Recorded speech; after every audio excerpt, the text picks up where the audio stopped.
It happened in the kind of silence that usually protects the British monarchy. A silence so heavy, it almost felt intentional. Then, out of nowhere, the palace broke it. 5 minutes ago, Buckingham Palace released a late-night emergency statement announcing that Prince William, the future King of England, has been placed under what they called intensive observation. Not monitoring, not routine checks, not rest. Intensive observation. Those two words alone were enough to send shockwaves across the United Kingdom. But it was the sentence that followed that left millions frozen in their tracks. The palace refuses to release additional details, calling the situation deeply personal. But before we continue, please subscribe and turn on the notification bell for updates. Deeply personal. For a royal family built on silence, discipline, and carefully measured words, that phrase is practically a siren. The monarchy doesn't use language like that unless something is terribly, profoundly wrong. So the question we have to ask right now is this. What happened to Prince William? Why tonight? Why this sudden, secretive, guarded announcement? Why are royal correspondents receiving no follow-up briefing? And why are insiders saying that the palace has entered what looks like an internal emergency protocol rarely used, even during the most turbulent royal crises? You can feel the tension across London. Reporters outside the palace are speaking in hushed tones, glancing behind them, waiting for something, anything, to break the silence. Taxi drivers have their radios on blast, pubs have gone quiet, and social media is heaving with panic. The heir to the throne is in a medical situation so serious that the palace has chosen secrecy over reassurance. But here's the part no one can explain. Just hours before this announcement, eyewitnesses spotted unusual movement around both Kensington Palace and Windsor. Specialized medical vehicles, senior advisors arriving rapidly, a sudden increase in private security, and even more unsettling, Kate, the Princess of Wales, was seen leaving Windsor Castle in a manner that can only be described as abrupt, emotional, and alarming. She wasn't smiling. She wasn't maintaining her usual calm composure. She wasn't even trying to hide her expression. Kate looked terrified, and she was holding something in her hand, something she clutched so tightly that people who saw it said they'd never forget the look on her face. What was she holding? Why did it matter? Why did she look like she was trying to outrun something? We're going to get to that. Not now. Not yet. Because understanding why this entire story matters, why this moment could change the direction of the monarchy, starts with understanding the timing, the chaos, and the silence surrounding tonight's revelation. Let's rewind. At exactly 12:03 a.m. London time, official palace communications, usually quiet at this hour, activated without warning. A single message, with unusually urgent phrasing, was sent to national and international press at the same time. Palace insiders later confirmed that the Queen's press team was not involved. This came directly from the senior royal medical office with King Charles's approval. That alone is telling. Traditionally, the royal family avoids releasing medical information about future monarchs during the night. They wait until morning, after they've crafted a carefully controlled narrative. Tonight, they didn't wait. They couldn't. The announcement wasn't polished.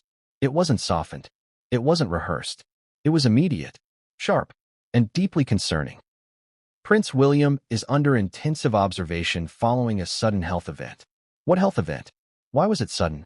And why, for the first time in years, is the palace refusing to reassure the public? When Queen Elizabeth passed, the palace gave more details. When Prince Philip was hospitalized, the palace gave more details. When King Charles underwent surgery, the palace gave more details. So why is William's situation too personal to explain? That phrase, deeply personal, doesn't leave much room for interpretation. In royal communications, it usually refers to conditions tied to either mental strain, hereditary medical concerns, or private vulnerabilities the palace believes would damage the monarchy's image if made public. But William isn't just any royal. He is the next king, the anchor of the modern monarchy, the stabilizer in a family that has suffered hit after hit these last years. He is the one person the British public trusts to guide the crown into a new era, which is exactly why tonight's events feel different. This isn't just a statement. It's an alarm bell. Think about the timing. Earlier today, William carried out royal duties as usual. He appeared composed, focused, even energetic. Nothing seemed out of place. No stumbles. No signs of distress. No shadows under his eyes hinting at exhaustion or illness. So what changed between this morning and midnight? Something snapped. Something urgent. Something unexpected. And insiders are whispering that the palace didn't see it coming, which is perhaps the most worrying thing of all. Because the royal household monitors their future king obsessively. They track his schedule, health, stress levels, advisors, security briefings, everything. If something caught them off guard, then it must have been sudden and potentially severe. But let me ask you this. Why is there unusually heavy security stationed around Buckingham Palace right now? Not normal security. Heavily armed, closed perimeter security. The kind they deploy during national emergencies, assassination threats, or high-level medical crises involving a sitting head of state. Why would they need that if William was simply feeling unwell? And why were senior aides, some who haven't been seen in weeks, called back to London tonight? One royal insider claimed that high-ranking members were summoned to an immediate private briefing. No cameras, no external advisors, no extended staff, just a tight circle. The same tight circle that handled the Queen's final hours. This doesn't imply tragedy, but it does imply gravity. Tonight, even the tone of the BBC changed.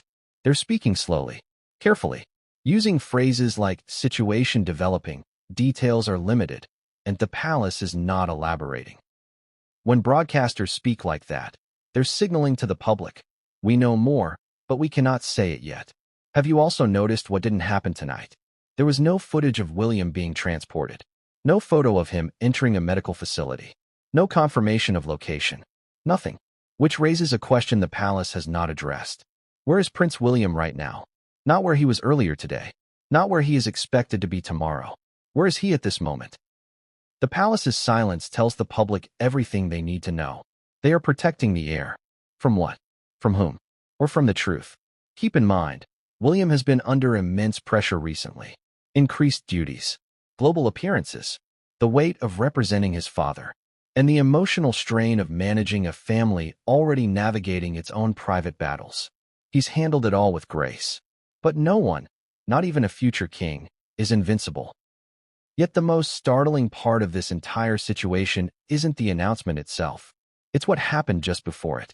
Multiple eyewitnesses report seeing a convoy of unmarked vehicles leaving Windsor approximately 40 minutes before the palace made its statement. One of those vehicles, according to someone who works near the Long Walk, carried Kate. She was moving fast, head down, surrounded by security, and she appeared distressed. Not crying, not panicking, distressed. And she clutched something in her hand. Something small, something personal, something she held so tightly, it immediately sparked speculation among everyone who saw her. What was it? A medical document? A note? A piece of jewelry? A phone? A keepsake? Something told them it mattered. Because Kate has endured public pressure with unshakable calm for more than a decade. It takes a lot to break her composure in public. Whatever she learned tonight, whatever she was rushing toward or away from, hit her hard. Yet the palace statement made no mention of Kate at all. No update. No mention of where she is. No reassurance that she is with William. That silence is loud. And it brings us to a critical realization. If Kate's reaction was emotional enough to be noticed by staff, and if William's condition was serious enough to require immediate late-night disclosure, then something happened behind closed doors that the palace desperately hoped to keep hidden. But secrets, especially royal ones, never stay buried forever. The timing, the silence, the wording, the panic, the security, the absence of details. It all points to a single conclusion. Something more happened tonight than the public is being told. And the moment you understand that part, the rest of the night begins to make sense in a chilling, unavoidable way. Because the truth is, the royal family knows exactly what went wrong. They have known for hours. But they released only a fraction, just enough to acknowledge the emergency, but not enough to explain it. Which leaves us with the most important question of all. What happened before the palace sent that announcement? And why is everyone, from the senior advisors to the public broadcasters, speaking in the same careful, cautious tone? We are going to uncover that, piece by piece, moment by moment. Because the night didn't begin with the announcement. It didn't begin with Kate's emotional departure. It didn't even begin inside Buckingham Palace. It began somewhere else entirely. And what happened there changes everything. It always starts with something small. A sound, a movement, a change so subtle you wouldn't notice it unless you were looking for it. Tonight, that change happened inside Buckingham Palace at a moment when almost no one was awake to witness it. It was 11:42 p.m. London time when the first unusual sign appeared. A single light flickering on in a private corridor leading toward the Royal Medical Suite. That hallway stays dark unless there is a reason, an emergency, a briefing, or a situation that requires immediate attention. Staff members who work deep inside the palace know the rules. That corridor only lights up when something is happening to a senior royal. So when that light snapped on, some of the night shift workers froze. Something was happening. Something serious. And they knew it. But what they didn't know, not yet, was that this was only the beginning. Because within minutes, the calm, controlled rhythm of Buckingham Palace shifted into a tense, barely contained scramble. The first movement was discreet. A single footman walking briskly with a sealed envelope tucked against his chest. No expressions, no hesitation, just speed. He headed straight for a restricted door, flashed his credentials, and vanished inside. Footmen do not move like that unless they've been instructed by someone with authority. Then came the second signal. Two senior aides, people who normally leave the palace long before midnight, returned unexpectedly. Their cars rolled into the forecourt without headlights, escorted by plainclothes security. They rushed inside, one holding a tablet, the other on a phone that was apparently locked to a private secure line. Night staff exchanged glances. Nobody spoke, but everyone felt it. Something was wrong. And then, at exactly 11:58 p.m., the palace's internal communications system activated. Not the soft chime used for routine notices. No, tonight it was the alert tone. The one barely anyone ever hears. The one used only in situations requiring immediate action. A cluster of specialized medical personnel was escorted through the East Wing. They moved quickly, carrying compact equipment, monitors, sealed cases, portable kits. Their faces were tense, focused, grim. This wasn't a drill, and this wasn't preparation. This was a response, which leads to the question everyone is now asking. What triggered such sudden chaos inside Buckingham Palace? To answer that, we need to step outside the palace for a moment and look at something that unfolded almost simultaneously a few miles away.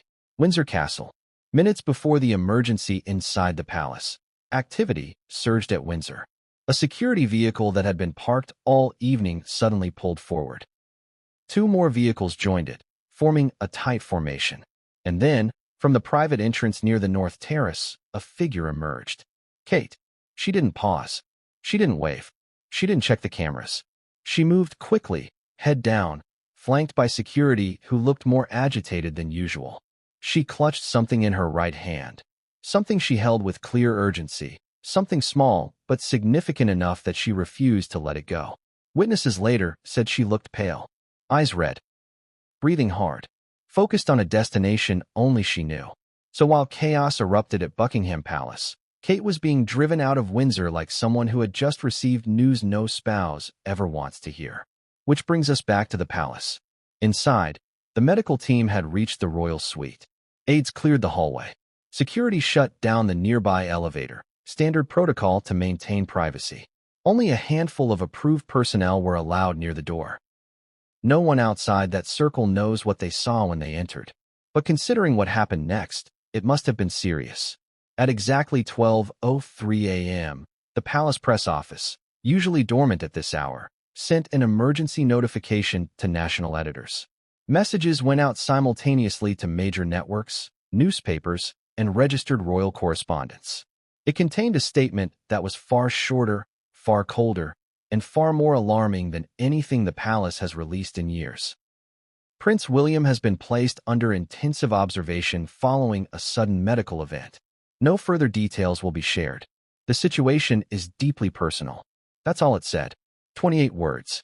28 words that set the country on fire. But this chapter isn't about the announcement itself. It's about the moments leading up to it. The moments that shaped everything that followed. Because tonight didn't begin with the statement. It began with a collapse. There were whispers among staff long before the news broke publicly. Someone inside the palace heard a noise, something falling, something hitting the floor. There was a call for assistance. A brief scramble. A moment of panic. Prince William had been alone in a private room moments earlier, reviewing documents, preparing for the next set of royal duties. It had been a normal day. A busy one, but normal. Then, according to two separate staff accounts, he suddenly became unwell. Some say they heard a chair fall. Others say they heard someone call his name. But the key detail, the one that forced the palace into immediate action, is that William was unresponsive for several seconds. Unresponsive. That is the word no one wants to hear when speaking about the future king. Medical staff were called instantly. They reached him quickly. But those first few moments, those seconds before the team arrived, were enough to shake everyone who witnessed them. Because William has always been strong, healthy, athletic, disciplined, the one royal people assumed would never face a medical crisis like this. But tonight shattered that illusion. While the medical team evaluated him, senior aides were alerted. Within minutes, word reached King Charles. And that's when everything accelerated. The king immediately approved the deployment of additional medical personnel from outside the palace, specialists trusted by the monarchy during emergency scenarios. These specialists do not come unless the situation is extremely serious. Meanwhile, communications advisors began drafting multiple versions of a public message. A routine statement, a delayed one, and an emergency one. Guess which one the palace ended up sending? The emergency one. But here's the thing. The announcement didn't happen right away. For nearly 20 minutes, the palace debated whether the situation could be stabilized without informing the public. They hoped William's condition would improve quickly. They hoped they could classify the incident as minor. They hoped he would regain full consciousness, sit up, and reassure everyone.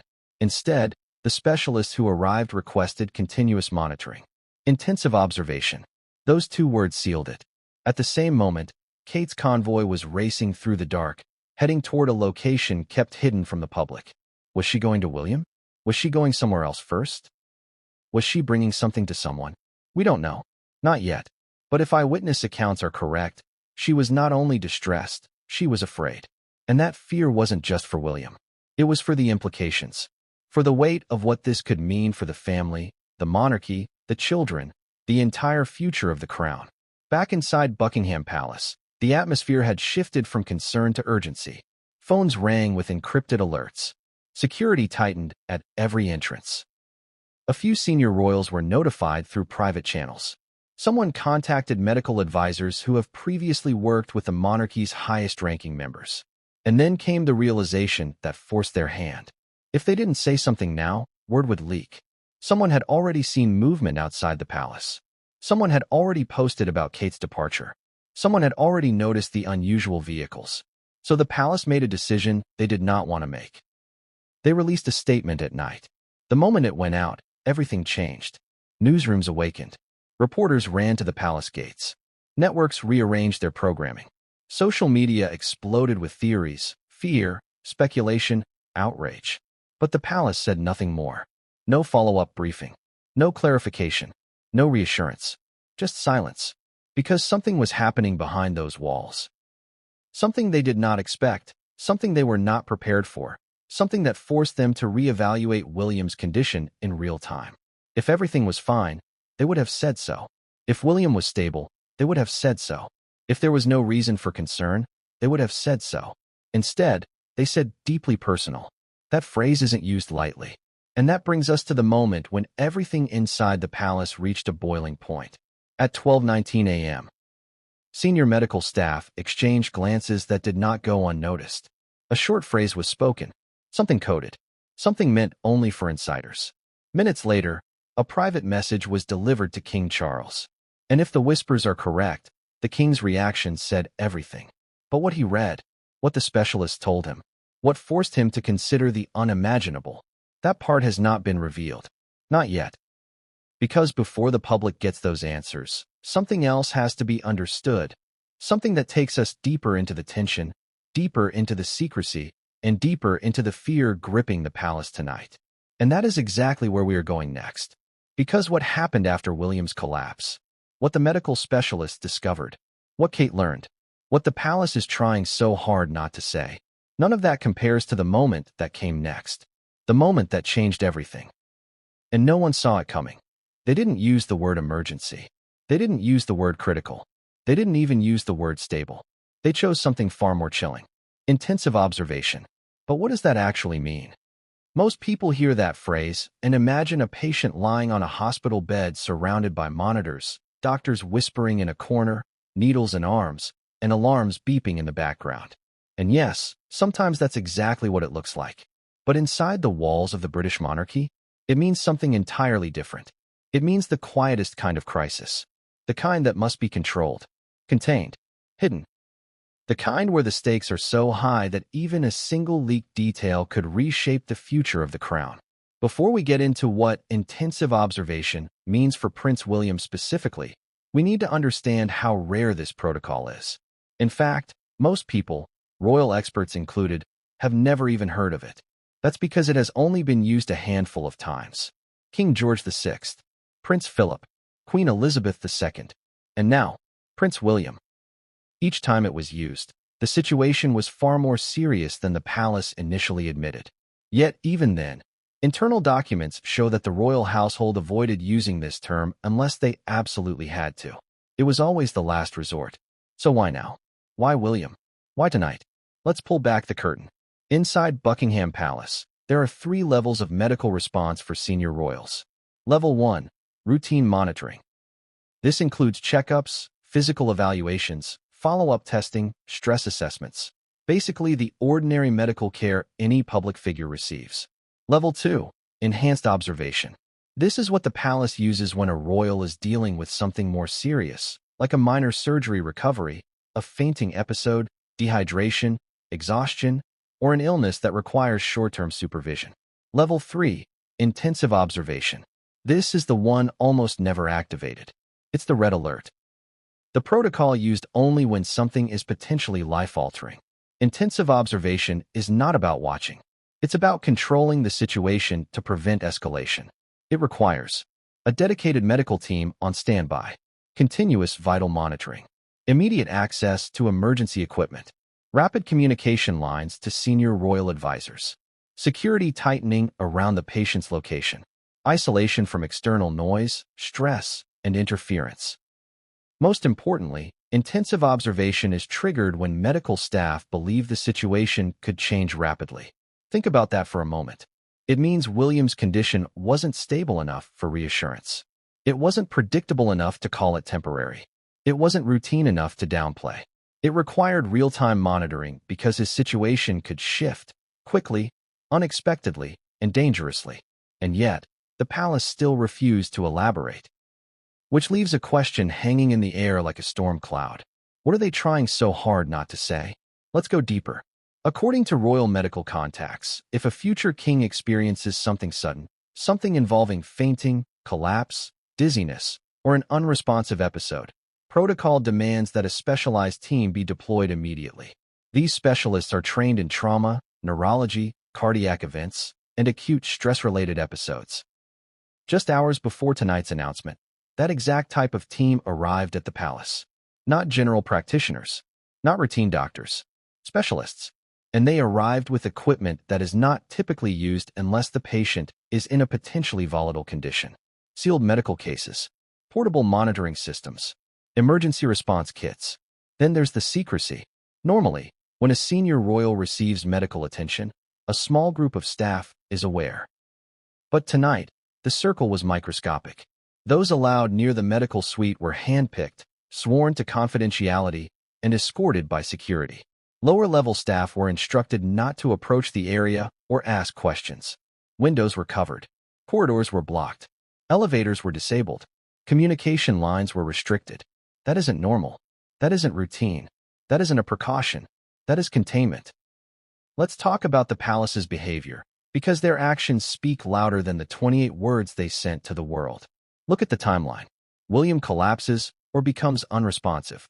The medical team arrives. Specialists are brought in. Kate rushes from Windsor. Senior aides return to the palace. Communications advisors draft multiple statements. Security boundaries tighten.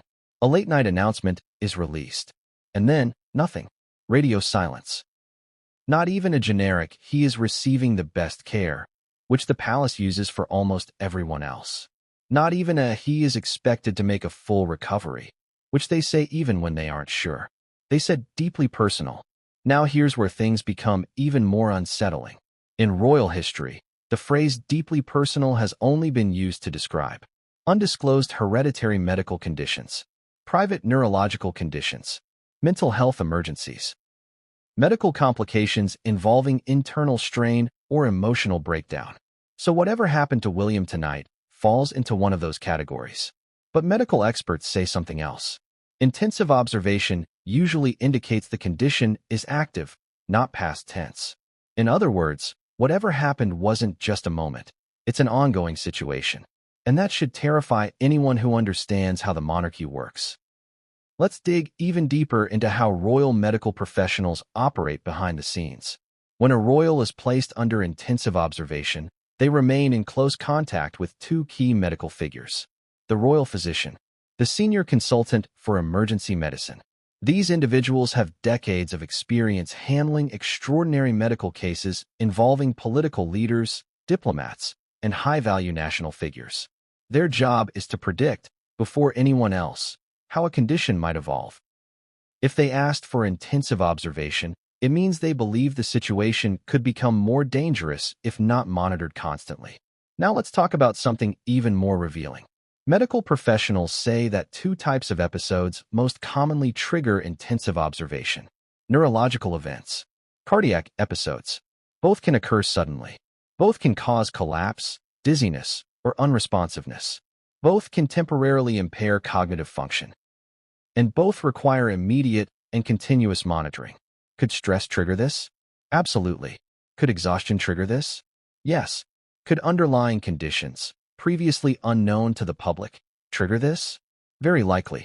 But the palace's refusal to elaborate suggests that the cause is linked to something they do not want associated with the monarchy. And that secrecy has deeper consequences. Because if William's episode was stress-induced, the public might question the workload placed on the heir. If it was neurological, the public might fear long-term implications. If it was cardiac, the public might question hereditary factors. If it was emotional or psychological, the public might question stability. If it was related to a private condition, the public might speculate endlessly. The palace hates speculation. Yet tonight, they fueled it. But here's something most people don't know. The same protocol was used in the final years of King George VI. George VI suffered from stress-induced vascular issues and heart complications. The palace downplayed it until his condition deteriorated beyond their ability to hide it. Prince Philip was placed under the same protocol after a fall that led to complications. Queen Elizabeth II was placed under this protocol during her final decline. Princess Margaret was quietly placed under it during her series of strokes. And now William. This wouldn't be happening unless the situation demanded it. But there's one more detail, one that no one is discussing yet.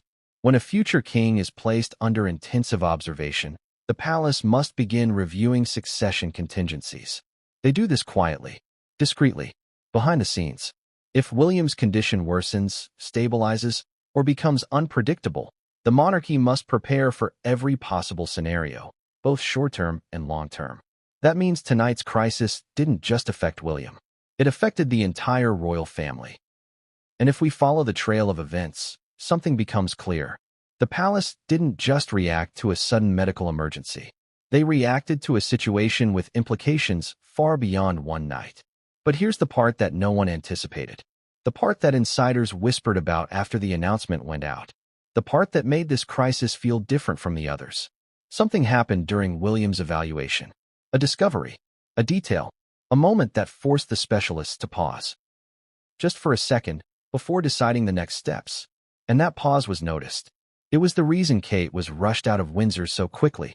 It was the reason King Charles was notified immediately. It was the reason the palace went silent after the announcement. It was the reason the phrase deeply personal was chosen so carefully. Because whatever they found, whatever they realized, whatever they learned, it changes the story entirely. And that leads us straight into the next chapter. Because the one person whose reaction reveals just how serious this is, the one person William trusts more than anyone else, the one person who felt the impact of tonight's events long before the public, is Kate. And the moment she stepped out of Windsor, with that distressed expression, that hurried pace, and that mysterious item clutched in her hand, the story took a darker, more emotional turn. A turn we need to explore next. That it wasn't her tears. It wasn't her hurried steps.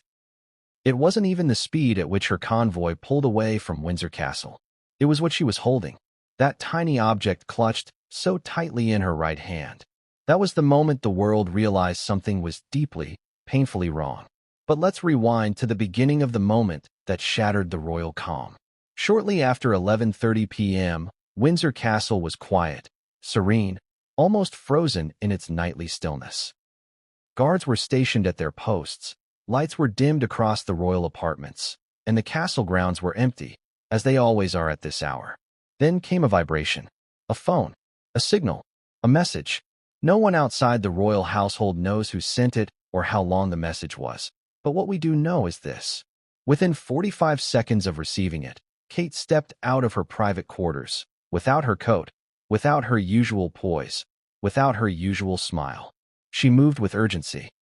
The kind of urgency that only appears when someone hears words that change their life in an instant. People who were present described one detail that stood out.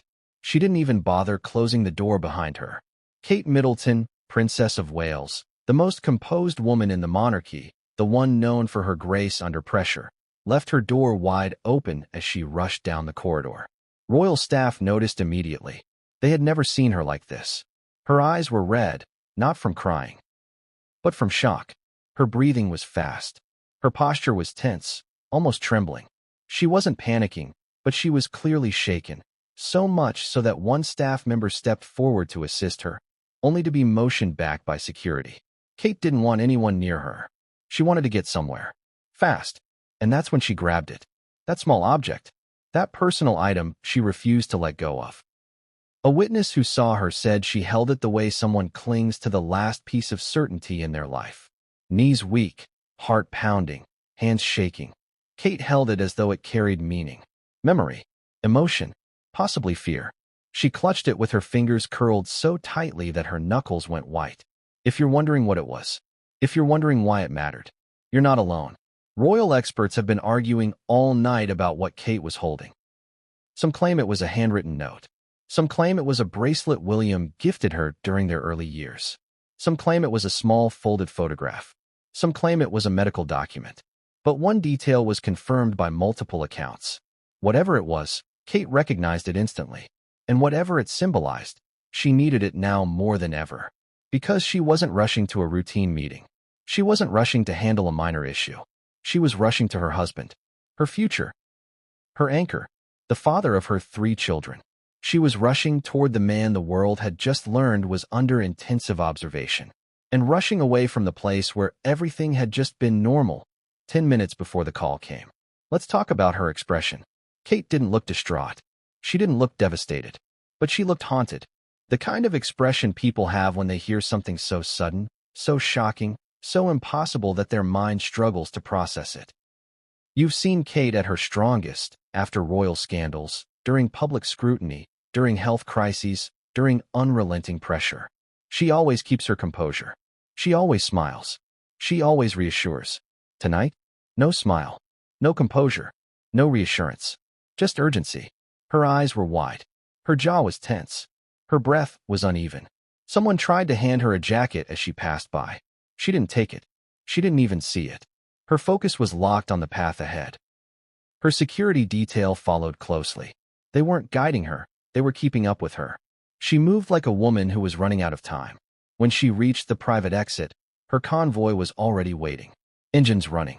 Doors open. Lights off. The formation was tight, tighter than usual. And the lead vehicle wasn't the one she typically traveled in. This one was different. This one was used only during high-alert situations. When Kate stepped into the car, she didn't say a word. She didn't ask questions. She didn't even greet her protection officer. She just clutched the item in her hand and stared straight ahead. The door slammed shut behind her, and moments later, the convoy sped through the castle gates, so fast that one of the guards reportedly stepped back in surprise. Now here's where it gets even more intense. As her car pulled away, a staff member who witnessed the moment whispered a single sentence to their colleague. A sentence that spread among the few who were awake and working that night. Something bad has happened. They didn't mean a minor issue. They didn't mean exhaustion. They didn't mean stress. They meant bad. But what had Kate just learned? Let's connect the timeline.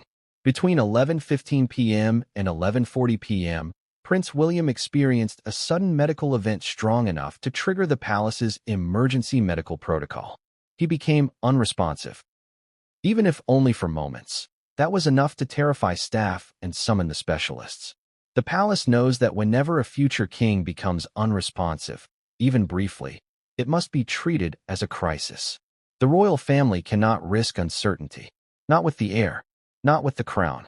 So when the medical team arrived and assessed William, they made a decision that set the rest of the night in motion.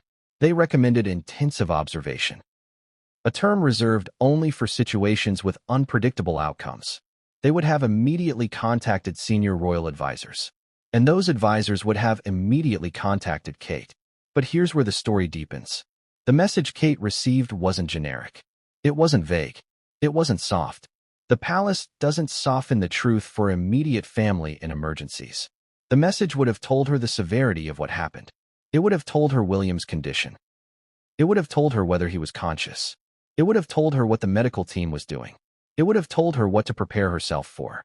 And that message is what made her drop everything. This next part is even more telling. As Kate's convoy sped toward its destination, palace insiders said that King Charles received his briefing at nearly the same moment. If that's true, and sources insist it is, then Kate was one of the first to learn the truth. The wife. The partner. The woman who has stood beside him through every public and private challenge. She wasn't reacting as a princess of Wales. She was reacting as a wife who just heard something frightening about her husband.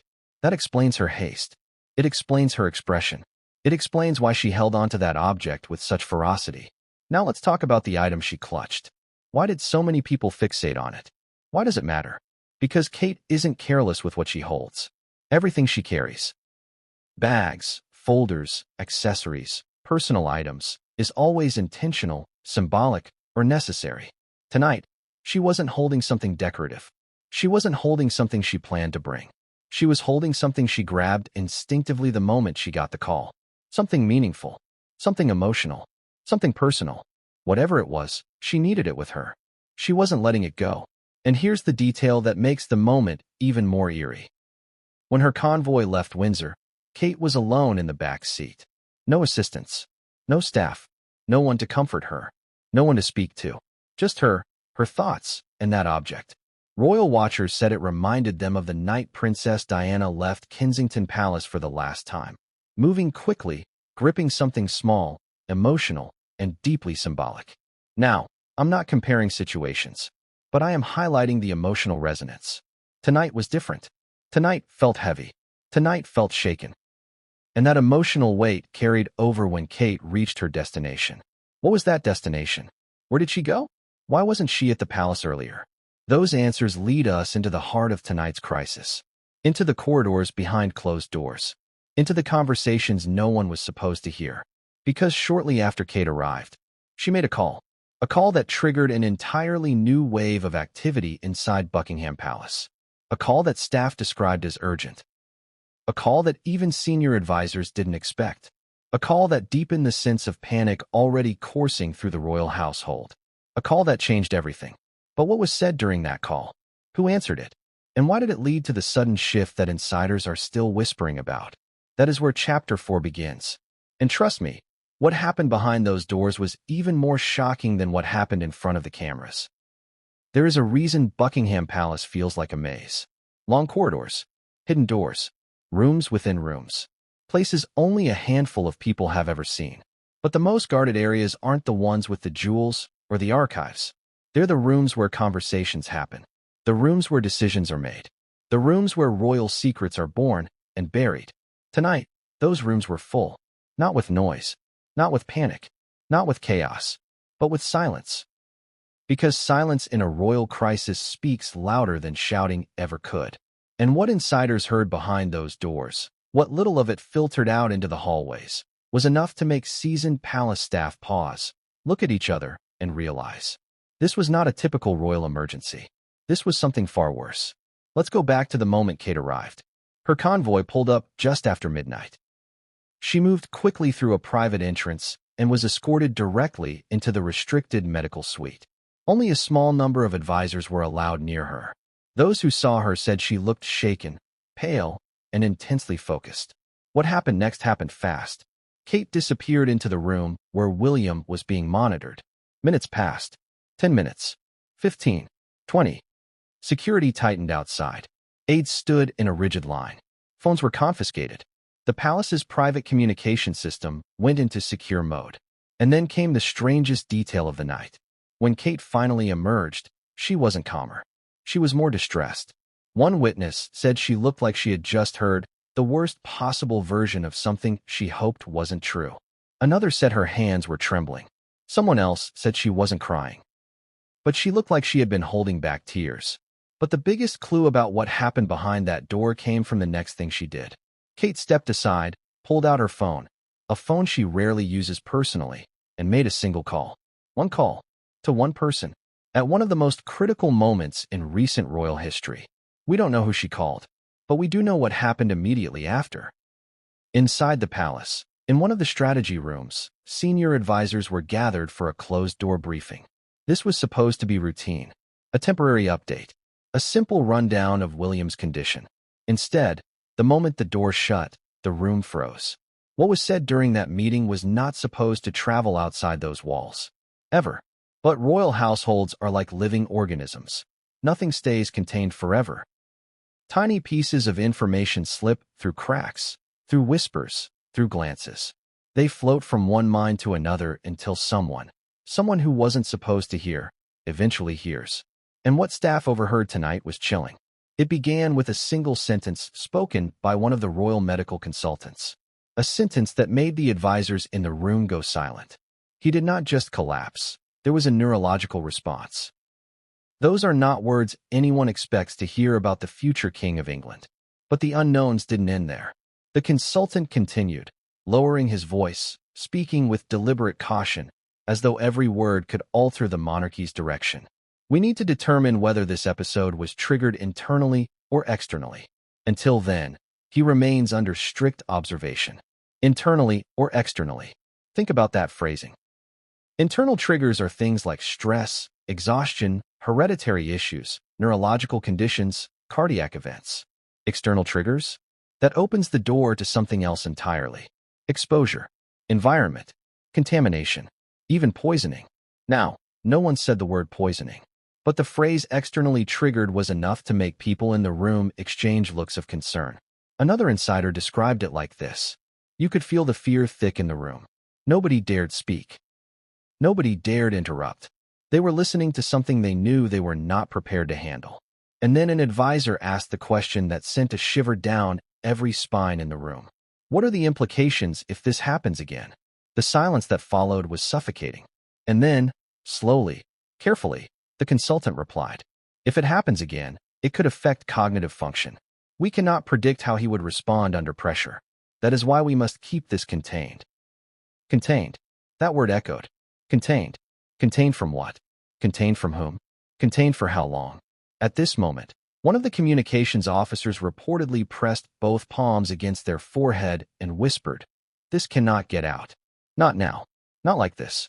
Another advisor asked if the king had been informed. The consultant replied, "The king has been given the summary. He has not been given the full report yet." That is where the tension reached its peak. Because if King Charles hasn't been given the full report, and Kate has, then Kate knows something the monarch does not. A senior royal aide muttered a line overheard by someone outside the door. She took it worse than expected. That sentence tells us everything. Kate didn't react like someone hearing about a fainting episode or stress collapse. She reacted like someone who heard a possibility she was not emotionally prepared to face. But what possibility? To understand that, we need to examine the next part of the briefing. An advisor asked whether William was conscious. The answer was immediate. He drifted in and out. Drifted in and out. Not unconscious. Not lucid. Not stable. Drifting. That means William experienced fluctuating awareness, often a sign of neurological disturbance, shock, or severe stress overload. Staff outside the briefing room overheard more fragments. A consultant spoke about neurological load. Another mentioned involuntary response. Someone else mentioned monitoring for secondary effects. Those phrases align with two possibilities: a neurological event or a cardiac event with neurological symptoms. Both are serious. Both require immediate action. Both are considered deeply personal in royal medical terms. The more the consultants explained, the quieter the room became. No one dared interrupt. No one dared ask too many questions. But someone did ask one final question. A question so heavy, so terrifying, that the person asking it spoke in a whisper. What does this mean for his long-term capacity? The consultant did not answer right away. A full 8 seconds of silence followed, long enough to make everyone aware that the answer was not simple. Finally, he spoke. It is too early to determine. Too early. Not no. Not yes. Too early. That means the possibility exists. And that possibility is exactly what sent the palace into silent panic. Because if an heir to the throne suffers a neurological or cardiac event with unknown long-term effects, the monarchy must prepare for outcomes ranging from temporary impairment to significant limitations. No one wants to imagine that. Not tonight. Not ever. But the moment the consultant spoke those words, too early to determine, the mood shifted from concern to fear. Now let's return to Kate. While this briefing unfolded, Kate was in another room. Likely the restricted area where William was being monitored. She wasn't witnessing the meeting, but she was hearing the raw version. The unfiltered version. The version spoken by medical staff without political protection. And when she left the room and made that call, she made it because she knew something the public cannot know yet. Something that made her voice tremble. Something that made her clutch that object even tighter. Something that made her move like someone who understood the severity of the situation far more than anyone outside the palace did. The call she made. The reaction inside the palace. The language the consultants used. The emotional collapse of the normally unshakable Princess of Wales. It all points to one truth. This crisis isn't just about what happened tonight. It's about what tonight might mean for tomorrow. But the final piece of the puzzle from behind those closed doors is what happened after the meeting ended. Senior aides rushed out of the room. Some looked pale. Some looked overwhelmed. Some looked like they had just aged 10 years in an hour. A communications officer walked into the corridor and whispered to another staff member. They're scared. Truly scared. And one advisor, clutching a folder to their chest, said quietly to someone stepping aside. We're preparing for the worst-case scenarios. Worst-case scenarios. Multiple. Plural. Not one. Not two. Several. But the one scenario they fear most? The one they hope never becomes public? The one that would shake the monarchy to its core? That is the scenario we need to explore next. Because the palace's biggest fear tonight isn't William's condition. It's what caused it. Before we begin, take a moment and ask yourself something. When was the last time you heard Buckingham Palace release a statement so vague, yet so alarming, that it created more panic than reassurance? Tonight is one of those nights.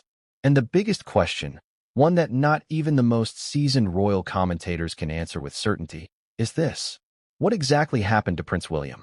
Not what the palace is willing to say, not what insiders are whispering, not what people are speculating online, but medically, physiologically, realistically. What could make a 42-year-old, physically fit, disciplined future king suddenly collapse, drift in and out of consciousness, and require intensive observation? Let's walk through the possibilities, carefully, methodically, but also honestly. Because the truth is, every theory that fits the timeline is serious. Every one of them has weight. And every one of them comes with consequences the palace is desperate to control. But before we dive into the medical possibilities, let's start with one very important fact. This did not come out of nowhere. The body rarely fails without warning. It whispers first, then it speaks, then it shouts. But the public rarely sees those whispers, and the royal family, by design, hides them. So what were the whispers leading up to tonight? Let's look back. In the weeks preceding this crisis, William took on a heavier-than-normal load of royal duties. Events, speeches, overseas commitments, charity engagements, private meetings, state briefings, you name it, he did it. Insiders say he was functioning on very little sleep and enormous pressure, juggling not only the monarchy's expectations, but his father's recent health changes. Add the ongoing tension with Harry. Add the responsibility of 3 young children. Add the emotional strain of public scrutiny.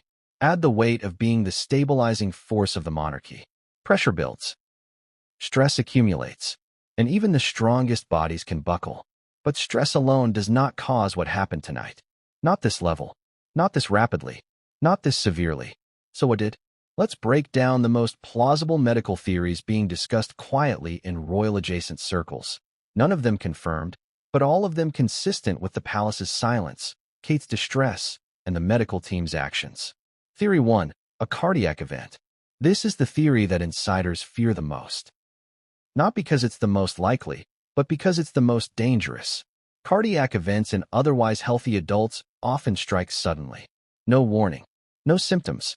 Just a sharp drop in blood pressure, dizziness, collapse, or loss of consciousness. William is fit, athletic, and active, but even the healthiest individuals are not immune to undetected arrhythmias, stress-induced cardiac episodes, genetic predispositions, electrical conduction issues, sudden drop in heart function. Remember, William's mother died young, and stress-related cardiovascular conditions can pass silently across generations. They don't announce themselves. They don't give you a countdown. Some symptoms align. Collapse, fluctuating consciousness, immediate need for continuous monitoring, specialists being brought in, tense internal conversations about internal versus external triggers. But there's a problem with this theory. If this were purely cardiac, the palace would typically say medical episode or health concern, not deeply personal. That phrasing hints at something else, something they don't want tied to the crown's image. Which leads us to the next possibility. Theory 2, a neurological event. This theory is gaining traction among medical professionals watching the situation from afar. Why? Because neurological events can mimic cardiac symptoms, but with far more unpredictable consequences. And one phrase from the insider briefing stands out. He did not just collapse. There was a neurological response. That line changes everything. Neurological responses can include involuntary movements, disorientation, memory lapses, speech difficulty, brief loss of consciousness, sudden cognitive confusion.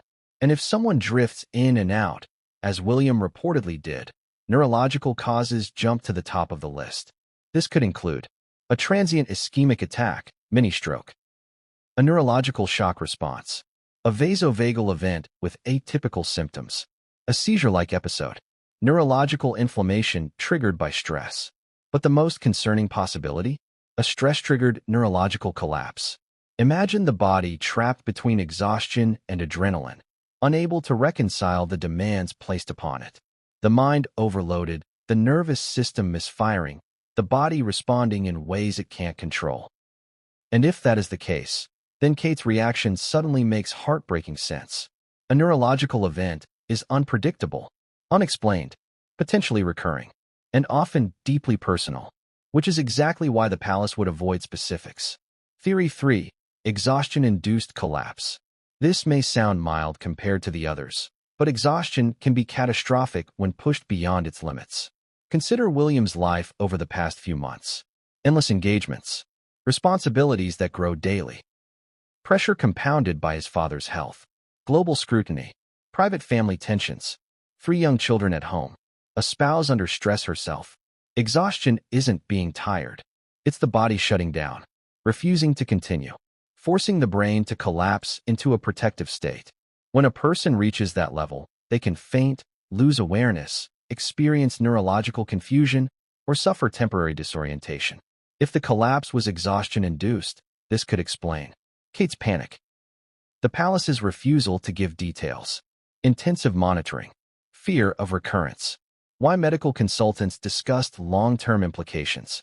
And it would also explain something else. Why the palace is terrified.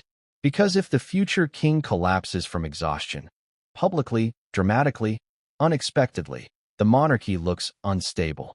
It raises questions. It sparks conversation. It invites speculation about William's ability to lead a nation. And that is a headline the palace will do anything to avoid. Theory 4, a psychological breakpoint. This is delicate. This is complicated. This is personal. But the palace phrasing deeply personal makes this theory difficult to ignore. Psychological collapses, panic-induced neurological events, and stress-triggered episodes can look exactly like physical medical emergencies. Someone can faint. Someone can become unresponsive. Someone can lose awareness. Someone can drift in and out. Someone can collapse without warning. And psychological conditions carry stigma, something the monarchy has always struggled with. They don't want the world to know if the heir is overwhelmed or emotionally strained. But this theory only gains traction because of one overlooked detail. William has been carrying the monarchy almost alone these past months. And sometimes, the strongest break the hardest. But again, this is one of the reasons the palace would choose deep personal instead of anything that opens public interpretation. Theory 5. An external trigger. This is the theory that frightened royal advisors the most. And it's the one that forced medical staff to use words like internally or externally triggered. External triggers could include shock, environmental factor, exposure to something, a reaction, a foreign substance, an external stressor. We are not saying poisoning. We are not implying foul play. But the moment the consultant used the phrase externally triggered, everyone in the room exchanged looks. Because external causes mean variables. Variables mean investigation. Investigation means chaos. And chaos is the enemy of the monarchy. So what is the most likely theory? The truth is, the most likely theory is the one the palace fears the public hearing. A neurological or neurological cardiac event triggered by exhaustion, stress, or an underlying factor the public does not know about. This theory explains the collapse, the fluctuating consciousness, the specialist team, the secrecy, Kate's distress, the phrase deeply personal, the fear among palace advisors, the long-term implications they discussed, why intensive observation was chosen, why the palace released a statement at midnight, why details remain hidden. But there's something else, something far more important. Neurological events often leave a lingering question. Will it happen again? And that is the question tearing through the palace tonight. The question making Kate cling to that item she carried. The question making King Charles request continual updates. The question making advisors whisper worst-case scenarios. That question is why the palace is terrified. Because if tonight was the first sign of something deeper, the monarchy must prepare. But the most shocking part? We still haven't talked about the collapse itself. The actual 12 minutes that changed everything. And once you understand what happened in those 12 minutes, everything about tonight will make sense. It began with a sound. Not a loud crash. Not a scream. Not anything dramatic. Just a chair. A soft thud. A moment so ordinary that anyone else might have ignored it. But inside Buckingham Palace, during the quietest stretch of the night, even the softest sound can echo like a warning. Those who were nearby say they heard something fall. Something heavy enough to break the unnatural stillness of the royal residence. At first, no one rushed. No one panicked. These old buildings creak, settle, and shift. But then came a second sound. Sharper, faster, more urgent. A gasp, a stumble, a faint impact, like someone's shoulder hitting a piece of furniture. And then silence. That's when the alarm truly began. A private royal aide, stationed just down the hall, moved swiftly toward the noise. The door to the room where Prince William had been working was partially open. That was unusual. William never left a door ajar when he was in a briefing or reviewing sensitive documents. He was meticulous, controlled, predictable. Tonight, he wasn't. The aide pushed the door open, and what he saw in that moment started the chain reaction that would send Buckingham Palace into crisis mode. Prince William was slumped forward, one hand on the edge of the desk, the other limp at his side. His breathing was shallow, unsteady. His eyes were partly open, as though he had been mid-thought, then disconnected from consciousness entirely.